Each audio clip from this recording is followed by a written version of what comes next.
Hello there. This is Grandpa Lloyd. I want to take a little time to tell you a little bit about my youth. Yeah. I'm going to tell you about the Waffle Man. I know you've heard this story before, and you've probably heard it many times, but that's okay. It's extremely important for you to listen carefully because this is a part of my history that made me who I am today, and I want you to understand it. Okay? The Waffle Man. When I was very little, the Waffle Man would come around in a wagon with a horse, and he would sell waffles. I love waffles. This is a waffle. Mm-hmm. And you know, it's got treads on it. Yeah, it would make a good snow tire if you could harden it up maybe. But see these little holes there? Yeah. Well, you know what a waffle is. You fill it up with butter, and then you put some, put some whipped cream on it. No, maybe syrup or some jelly or, you know, it's really jelly, but my father always called it jelly because he had a hard time pronouncing the J in jelly. Yeah. Well, anyways, they are so good. I'm sure you love these, don't you? Now, but you're used to seeing waffles that are square, maybe rectangle, you know, like this, or maybe heart-shaped, you know, a waffle. These are round. Yeah. But it doesn't matter what the shape is. It's what it is. It's just a delicious, delicious bread that you can put syrup on. Now, so this man came around and he had, let me show you this. He had a horse and a wagon, and he would come around and sell waffles. And this little picture, it shows that they're 4 for 5 cents. Now you can always find 5 pennies around the house, so you could always buy 4 waffles and share them with your friend. Now he didn't put butter or syrup or jelly or jam or anything on them.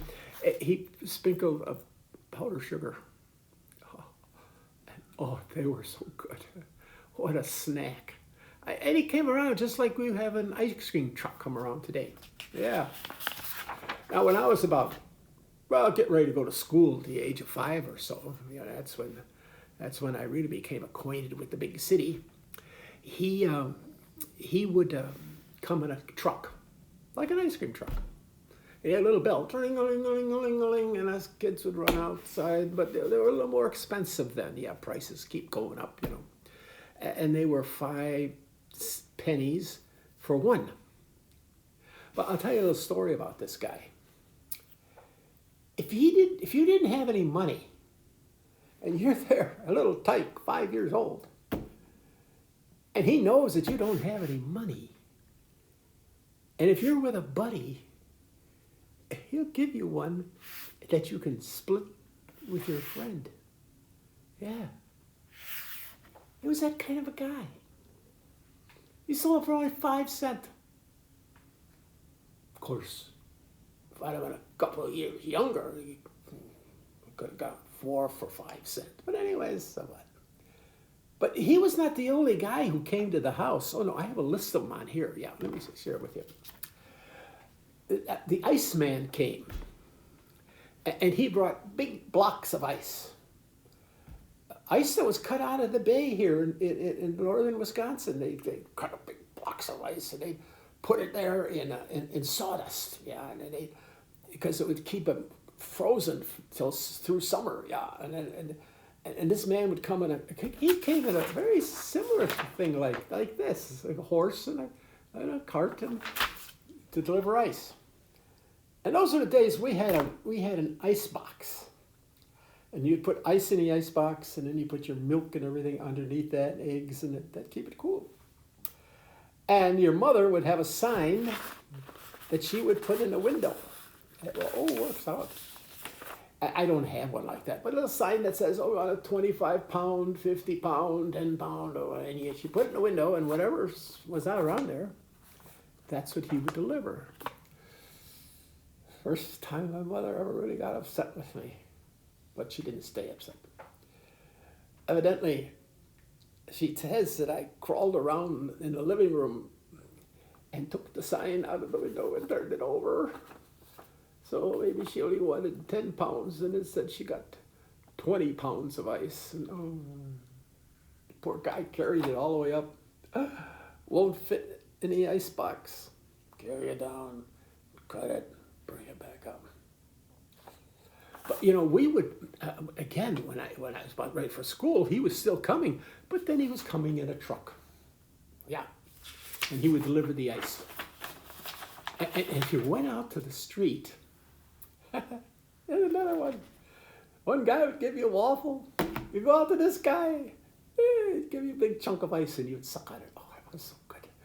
Because it had been in sawdust for years, so it kind of had a pine taste to it. Yeah, but anyways, he'd stick it. Oh, it was so good. Oh, there was another guy, the milkman. That was Hans Hansen. He was a fine man. He's a relative, cousin of my dad. He brought milk. Yeah, we didn't go to the store to buy milk. Milk came to the house. When we were on the farm, we didn't have to go far at all. We could just squirt a little bit. But when we moved to the city, we had to have Hans Hansen bring the milk. And oh, that was good milk, though. And on a real special occasion, it wasn't very often, my mother would order cream. Oh, is that a treat? Whipping cream.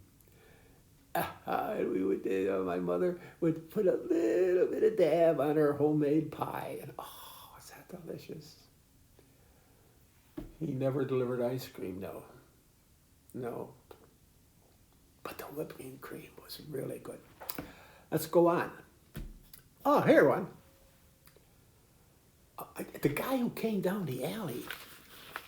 He came for a long time. I don't think he ever got a truck. As far as my whole time growing up, he was there in a wagon similar to this, and he was screaming out, "Rags and old iron, rags and old iron." And you'd bring your rags and your old iron out to well, it was an alley. You know what an alley is? That's two houses that are back to back, and then there's this street between them that are called alleys in the back of them. That's where you put your garbage cans. And oh yeah, when you got a little older, you spent a lot of time in the alley. That was always fun. But nevertheless, he'd come down that alley and you'd bring everything out to him. Now, there was a war going on, so everything was reused. It's not like today. Everything today is disposable. Everybody had to save what they had. Now, he collected the iron, which I can understand because you can melt that down. But he also collected, whatever they are, rags. I'm getting old. And I don't really know what the rags were collected for. What do you do with them? I don't know. But nevertheless, he could sing.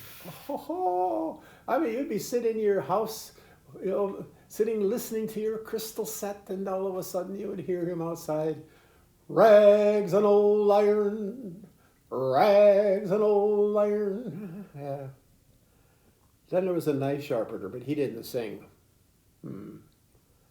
And he was kind of a crabby guy.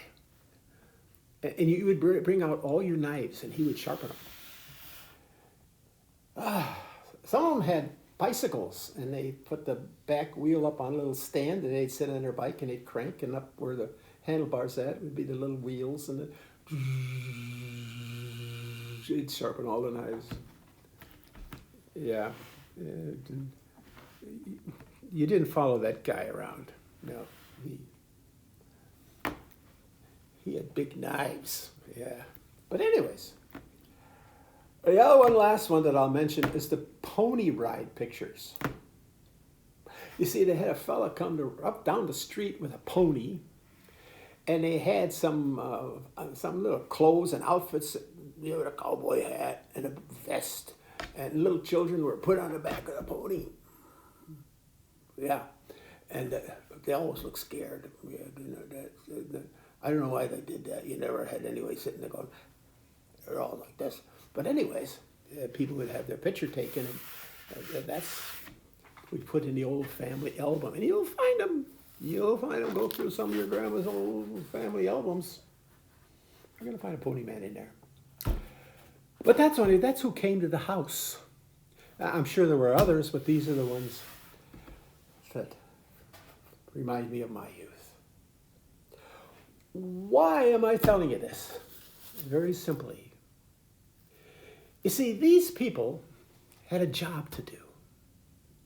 Whether it was collecting iron or bringing food into your neighborhood as a waffle, or bringing milk and ice, they were out there working.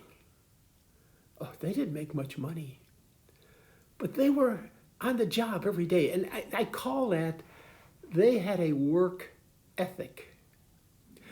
When there was nothing else that they could do, they could always go down and buy some ice and bring it and deliver it to people and get paid.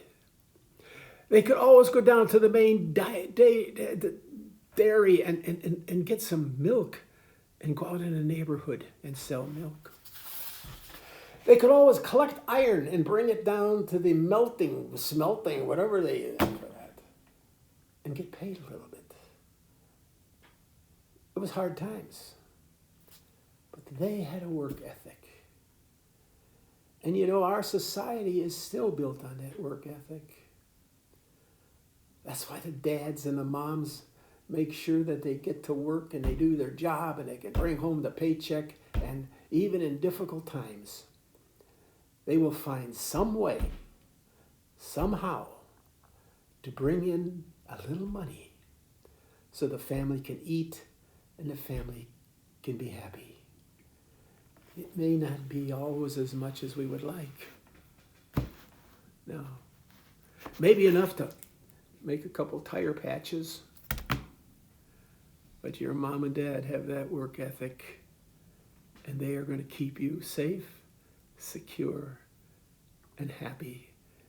And you will grow up to be an old man and an old woman like me and say, thank God for my parents and what they did for me.